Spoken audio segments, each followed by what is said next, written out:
এতগুলো দোকানের মধ্যে বুক করছি আমি, কারণ এটা আমার পাপ। দোকান নিচে এটা আমার পাপ। এই যে আপনি আমি সংশোধন হব। তা হ্যাঁ, সংশোধন ভাইয়া পুরো বাংলাদেশ একই টাইমে হবে, যেদিন আমারও দোষ থাকবে না। আমি সংশোধন অবশ্যই হব। আমি এই যে এগুলোর জন্য আমি মাথা পেতে নিলাম, আমি দ্বন্দ্ব নিই, আমি এগুলো ফেলে দিব, কিন্তু আমি সংশোধন হব। না বাংলাদেশ ঠিক হবে। আমি ঠিক হবো। মনে করেন কাস্টমার নাই আমাদের, বিআইপি টাওয়ারে কাস্টমার 16 বছর খুবই কম। তো আমাদের এখনো পর্যন্ত হয়তো আমরা হয়তো কিছু সেল করছে, 2টা কাস্টমার ছিল, ওনারা চলে গিয়েছে। তো আমাদের মনে করেন সেল আর ভাড়া আর সব কিছু মিলে দোকান একটা খরচ অনুযায়ী মনে করেন আমাদের ওই জিনিসটা হয় না। তো এখন আমাকে একটা দ্বন্দ্ব দিয়েছেন, এখন আমি এটাকে আপনাকে সাফার করতে পারবো কিনা, এটা সাফারিংটা অবশ্যই আমরা স্টাফ মানুষ, এখানে মালিকরা আসে, মানে ওনারা তো একটা আসলে ইনভেস্ট করেছে, দোকানগুলো বন্ধ হয়ে গেছে, আসলে দোকান বন্ধ করে দিয়েছে, সবার একটা ভয় থাকে। ভাই আপনারা আসছেন, আপনারা একটা প্রশাসনিকভাবে আসছেন, সবার একটা থাকে। এখন কমপ্লেইন করলে এটা শেষ হবে না, আমি না আপনি, এটা পুরো বাংলাদেশকে আপনার যদি করেন আপনার কিচ্ছুই হবে না।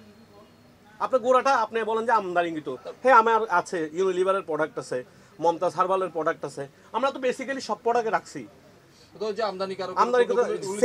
কাস্টমার রিভিউ যেটা, আপনি যখন আমার একটা ক্রেতা হবেন, যখন আপনার একটা ক্রেতা হবেন, আপনার কাস্টমার চাহিদা এটা, তো আমরাও এটার আমদানিকৃত পর্যন্ত ওটা পাচ্ছি না। স্যার আপনি একটু কারণ আমি আপনাকে আসলে সম্মান করি, যেটা সত্য কথা, দেখি আমি প্রায় সময় দেখি, আমাকে অনেস্টলি স্যার আমাকে একদম আমার জন্য এটা খুবই হয়ে যাবে, মানে এটা আমি একদম ছোট ভাই হিসেবে বললাম, মানে আমার জন্য এটা খুব কষ্টকর হয়ে যাবে। মানে রিকোয়েস্ট করেছি স্যার, আমার করেছেন ঠিক আছে, আমাকে দ্বন্দ্ব দিয়েছেন, আমি না যেখানে যাবে সে দ্বন্দ্বিত হবে, কিন্তু স্যার আমি একদম এটা অনেস্টলি আপনার আমার জন্য একটু শুনেন, নকল আমি ইন্ডিভিজুয়ালি পাচ্ছি না স্যার। এখন এটা ইন্ডিভিজুয়ালি আমার জন্য হয়ে গেল।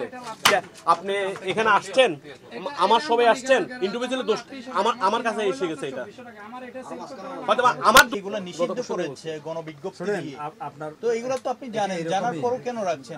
বন্ধ করে দিয়েছে, আমি ফেলে দিব আজকে। পরবর্তীতে তাদের এখানে এগুলো এখন না ওটার জন্য না, কারণ এগুলো আমি বলছি আমার ওদের কারণে যদি আমার যদি কষ্ট হয়, তাহলে আমি বলছি অলরেডি।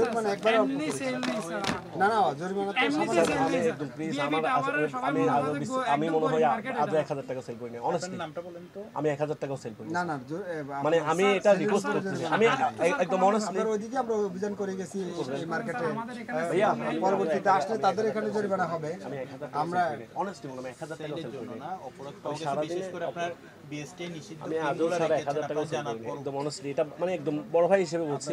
আমি সংশোধন হব। তা হ্যাঁ, সংশোধন ভাইয়া পুরো বাংলাদেশ একই টাইমে হবে, যেদিন আমারও দোষ থাকবে না। আমি সংশোধন অবশ্যই হব। আমি এই যে এগুলোর জন্য আমি মাথা পেতে নিলাম, আমি দ্বন্দ্ব নিই, আমি এগুলো ফেলে দিব, কিন্তু আমি সংশোধন হব। না বাংলাদেশ ঠিক হবে। আমি ঠিক হব, আমি চেষ্টা করব। হ্যাঁ, কিন্তু আপনি যখন আমাকে নেক্সট টাইম আবার আসবেন, আপনি তো আবার আগের জায়গায় আছেন, আপনি তো আমদানিকৃত নাই, আমি দূষিত হব, প্রত্যেকবারে আমি দোষিত হব, প্রত্যেকবারে আমি দোষিত হব। আপনি জানেন এইগুলো বিএসটি নিষিদ্ধ ক্রিম, আপনি ঠিক হলে তারপর না বাংলাদেশ ঠিক হবে। আমরা সবাই মিলে সবাই তো চাই ঠিক হতে, কিন্তু ঠিক হওয়ার পিছনে তো বলেন যে সারা বাংলাদেশ ঠিক না হলে আমি হব না। আমাকে ফাইনালি আমার নাম অন্যেরা অপরাধ করে, এইজন্য আপনিও অপরাধ করবেন, এটা কি যুক্তি হয়? এটা কি হয়? এটা হলো বুঝছি স্যার, এখন কি করব বলেন, এখন আসা বয়স হচ্ছে যে আপনার 38। এগুলোর জন্য আমরা 50,000 টাকা আমরা সব জায়গায় অভিযান করব। আপনি মনে করবেন না যে ওরা রেহাই পেয়ে যাবে, আজকে বন্ধ করে চলে গেছে। আমি কি তাদের মধ্যে বুক করছি আমি শুধু, আর কেউ করে নাই। এতগুলো দোকানের মধ্যে বুক করছি আমি, কারণ এটা আমার পাপ। দোকান নিচে এটা আমার পাপ। এই যে আপনি বলতেছেন, আপনি আসলে বাড়াবাড়ি বলতেছেন। না স্যার, আমরা কি অন্য প্রতিষ্ঠানে এই মার্কেটে অভিযান পরিচালনা করিনি? না আপনাদের বলতেছি না, আপনাদের দোষ না, আমার এটা বলেন, এটা আপনাদের দোষ এই না। মার্কেটে আমরা অন্য প্রতিষ্ঠানে অভিযান পরিচালনা করেছি কিনা স্যার মোবাইল নাম্বার সেটা দেখেন। কষ্ট হচ্ছে যে স্যার ঠিক আছে, আমি যারা বন্ধ করে চলে গেছে আজকে, আমরা অবশ্যই ব্যবস্থা গ্রহণ করব। আমি যেটা বললাম আমরা অবশ্যই ব্যবস্থা আমি বলছি, আপনি নিজের দোষগুলো আপনার এটা আমি ওদেরকে বলার পরে যদি ওরা এটা করে নাই, এটা ওদের কারণে এটা ইয়া হয়েছে। আমি গত পরশু দিনের কথা আমি বললাম যে আমি ক্রিম রাখবোই না, আমি এখানে জবে ঢুকছি স্যার, আমি এখানে জবে ঢুকছি মাত্র রিসেন্টলি, আমি বললাম এগুলো আমি করবো না।